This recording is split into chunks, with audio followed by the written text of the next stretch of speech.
Good morning, everyone. Namaste. I'm going to go ahead and call in Archangel Michael to place the white light of protection around us with his blue seal.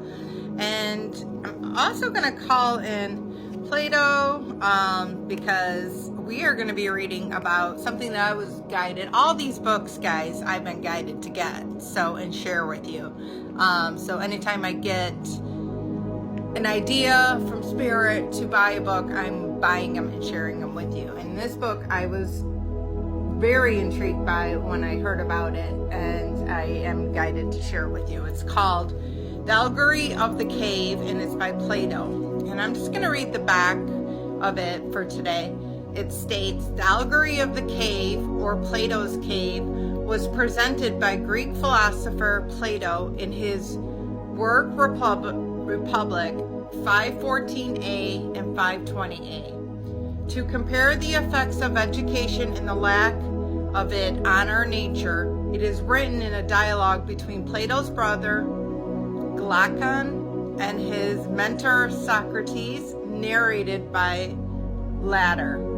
It says, Plato has Socrates described a group of people who lived enchained to the wall of the cave of all their lives, facing a blank wall. The people watched shadows projected on the wall from objects passing in front of the fire behind them, and give names to these shadows.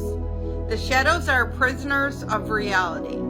Socrates explains how the philosopher is like a prisoner who is freed from the cave and comes to understand that the shadows form a reality rather than the manufactured reality that is a shadows seen by the prisoner.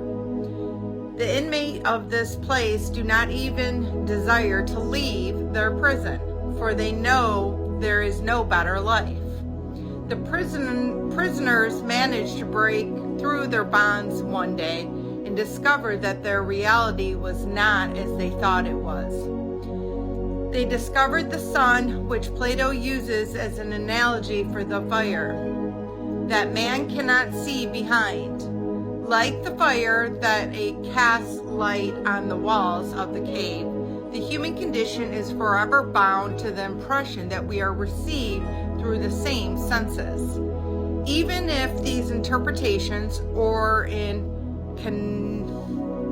Kantian terminology, intuitions, are observed misrepresentation of reality, we cannot somehow break free from the bonds of our human conditions. We cannot free ourselves from the phenomenal state, just as the prisoners could not free themselves from the chains. If, however, we were to miraculously escape our bondage, we would find a world that we could not understand. The sun is incomprehensible for someone who has never seen it. In other words, we would encounter another realm, a place incomprehensible, because theoretically it is the source of higher reality than the one we have always known. It is the realm of pure form, pure fact.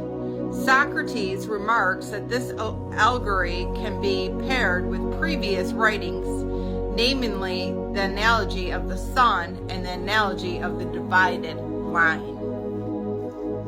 So I'm going to leave it there. I don't really even want to talk because I want that to soak in, because it is an analogy to what is going on in the world today.